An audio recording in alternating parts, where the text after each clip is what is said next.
Hello everybody, my name is Stuart Bartman. Welcome to my campfire. It was about 2 years ago.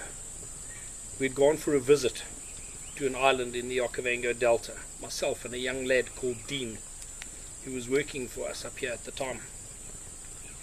Having visited the Delta, we took the boat, found the Land Rover which we'd left at the side of the lagoon, started it up and started driving home.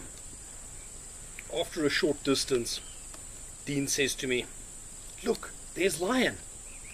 So I slow down, I can't see. He says, "No, there, lion." And I look again. He says, "No, there's a leopard." I'm going, "No, Dean, make up your mind. Is it a lion or is it a leopard?" I look up ahead, there's a lioness walking across the road.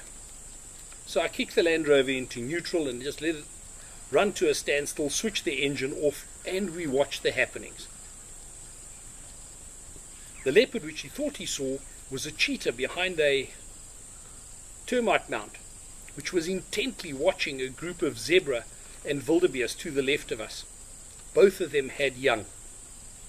The cheetah was obviously trying to catch some prey.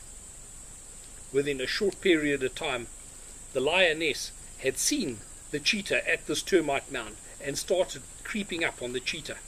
We were sitting watching the activity. By the time the lioness got into full sprint to catch the cheetah took off through the herd of zebras, through the wildebeest, and everything scattered all over the place. And we were sitting there and there was nothing in sight. Time to go home.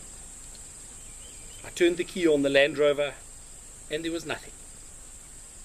No lights, no nothing, just the smell of burning wire. So we switched the Land Rover off, unplugged the battery quickly and tried to figure out what the problem could be. After about 4 hours, a vehicle had not come past, and I said to Dean, "If we don't head off home now, we're going to sleep out here in this Land Rover. So it's best we try get it running." So I said, "I tell you what, let's push it back up the hill where we can roll down, a small incline. Then you push it heavily and I'll try get it started. Then we'll disconnect the battery and we'll run it home with no battery connected. It's a diesel, it won't make any difference." So both of us in front of the Land Rover, pushing this Land Rover back and pushing it back. And a big male lion comes out from the bushes in front of us. When we see him, he lies in the bushes. When we're not looking, he comes a bit closer. And this carries on until we get the Land Rover pushed to a point where we think we got enough momentum to get it started.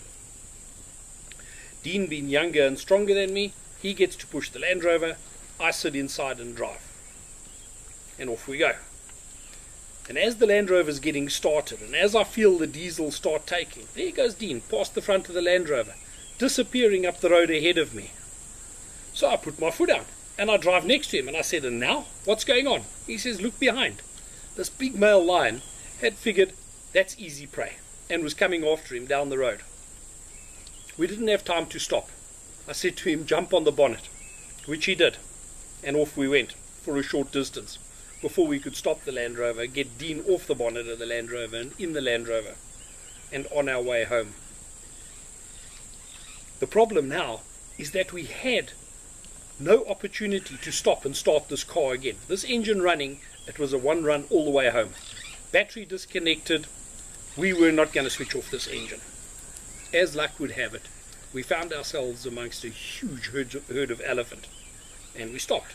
Didn't switch the engine off, and the elephant were irritated by the sound of the car. Eventually, I said to Dean, "We got one shot at this, my boy. We put the car in gear and we go. And we hope we get through the herd of elephants unscathed." We did. We are here. Thank you for listening to Campfire Stories.